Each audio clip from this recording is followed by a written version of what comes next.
সেই যাকাত আমরা কিভাবে দেব? সময় স্বল্প, তাই আমি প্রথমে আলোচনা করলাম যাকাত দেওয়ার ব্যাপারে আল্লাহ সুবহানাহু ওয়া তাআলা কি বলছেন, এবং সংক্ষিপ্তভাবে বললাম না দিলে কি অবস্থা হবে। এবার বলি আমাদের দেশে যাকাত দেওয়ার অবস্থাটা কি। যাকাত আমাদের দেশের বেশিরভাগ মানুষ দেয় না, কিছু মানুষ দেয়। তারা কিভাবে দেয়? অনেক সম্পদ রয়েছে, সেই সম্পদের হিসাব নেই, হিসাবের প্রয়োজন মনে করে না, না করে কিছু টাকা দিয়ে যাকাতের কাপড়, যাকাতের শাড়ি, যাকাতের লুঙ্গি আলাদাভাবে তৈরি করা হয়। তৈরি করে তারপরে মানুষকে ঘোষণা দেওয়া হয় অমুকের বাড়িতে যাকাতের কাপড় দেওয়া হবে, যাকাতের লুঙ্গি দেওয়া হবে, যাকাতের শাড়ি দেওয়া হবে। অতঃপর গরিব অসহায় দুস্থ মানুষ ওই বাড়িতে ভিড় করে একটা লুঙ্গির জন্য, একটা শাড়ির জন্য।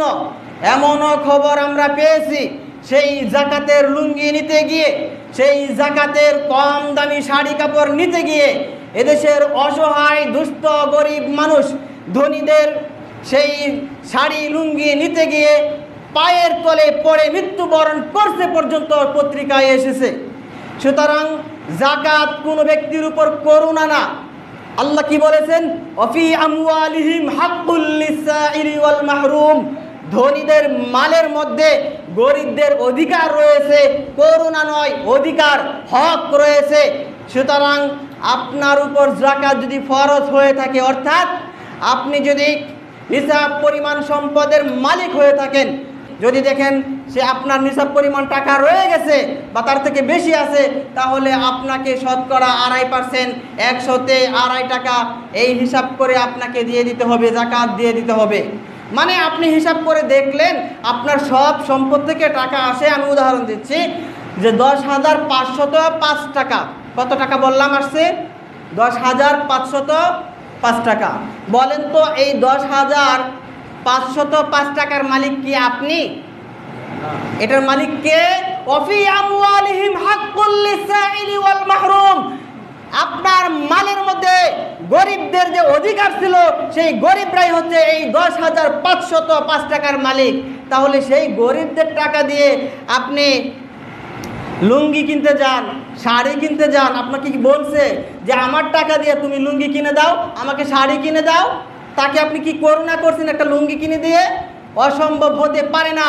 ওই টাকার মালিক আপনি নন, ওই টাকার মালিক ওই গরিব মিসকিন অসহায় মানুষ, তাদেরকে আপনার দিতে হবে, আপনি দিতে বাধ্য।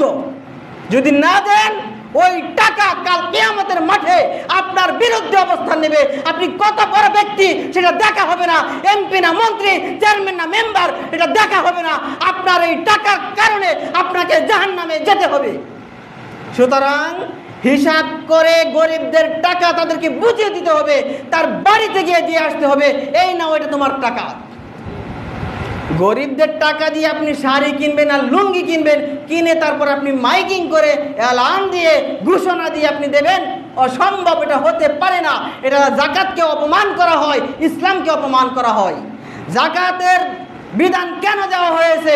সমাজে যেন অভাব অনটন দূর হয়, অসহায় মানুষ যেন তাদের কষ্ট দূর করতে পারে, সেই জন্যই যাকাতের বিধান দেওয়া হয়েছে। তাহলে কি করতে হবে? আন্দাজে যাকাত দিলে হবে না, হিসাব করে দিতে হবে। আজকে আপনি আপনার সম্পদ হিসাব মিলাবেন, যদি আপনি যাকাতের উপযোগী হন তাহলে দেবেন, যেভাবে দেওয়ার কথা বলা হয়েছে সেভাবেই দেবেন। যদি সেটার উপযোগী আপনি না হন, নিসাব পরিমাণ সম্পদ আপনার কাছে না থাকে, শর্তগুলো পূরণ না হয়, তাহলে দেবেন না।